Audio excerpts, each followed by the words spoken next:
இருக்கணும். பூமியில நீ ஆசீர்வதிக்கப்பட்டவனா இருக்கும்போது நீ எப்படி இருக்கணும்னு கேட்டா எல்லாருக்கும் ஆசீர்வாதமா இருக்கணும். உனக்கு தேவன் ஏராளமா கொடுப்பாரு. நீ அநேகருக்கு கொடுக்கிறவனா இருக்கணும், கொடுக்கிறவளா இருக்கணும். நீ ஊழியங்களுக்கு கொடுக்கிறவனா இருக்கணும், கொடுக்கிறவளா இருக்கணும். நீ தரித்திரருக்கு இறங்குகிறவளா இருக்கணும், இறங்குகிறவனா இருக்கணும். உன்னிடத்துல தேடி வருகிறவர்களுக்கு உன்னால முடிந்த உதவியை செய்கிறவனா இருக்கணும், செய்கிறவளா இருக்கணும். செய்றீங்களா? ஹல்லேலூயா. அப்ப இந்த யாக்கோபுடைய ஆசீர்வாதம் அப்படி அவனுடைய மகனாகிய யோசேப்புடைய சிரசின் மேல அப்படி வருதான்.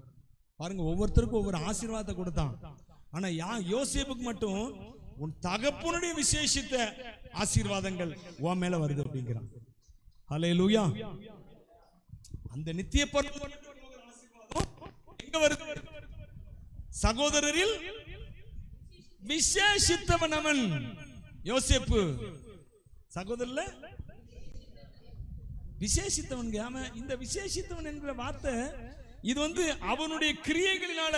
சில பேர் சொல்லுவாங்க அவன் பரிசுத்தமா இருந்தான். உண்மைதான், பரிசுத்தமா இருந்தான். அவன் தேவனுக்கா வைராக்கியமா இருந்தான். உண்மைதான், தேவனுக்கா வைராக்கியமா இருந்தான். அதெல்லாம் சந்தேகம்.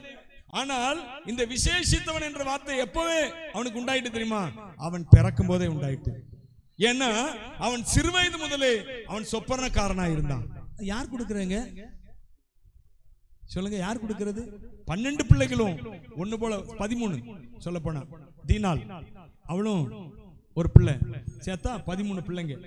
13 பிள்ளைகள் யாக்கோபுக்கு பிறக்கிறாங்க. 13 பிள்ளைகள்ல பென்யமீனை குறித்து பெருசா சொல்லல. ஆனால் 11 பிள்ளைகள் அவர்கள் தவறான வழியில நடந்தார்கள். ஆனால் இந்த யோசேப்பு மாத்திரம் அவன் சரியா நடந்தான். ஏன்னா அவன் தரிசனம் பெற்றவன், அவன் சொப்பனம் காண்கிறவன், அவன் தேவனால் வழிநடத்தப்படுகிறவன். அல்லேலூயா. தேவன் அவனோடு பேசுகிறார், சொப்பனத்திலும் பேசுகிறார், தரிசனத்திலும் பேசுகிறார். யோசேப்பு இது யோசேப்பு நினைச்சதுனால வந்ததல்ல, அவன் விசேஷித்தவனாக தேவன் தெரிந்து கொண்டான். அல்லேலூயா.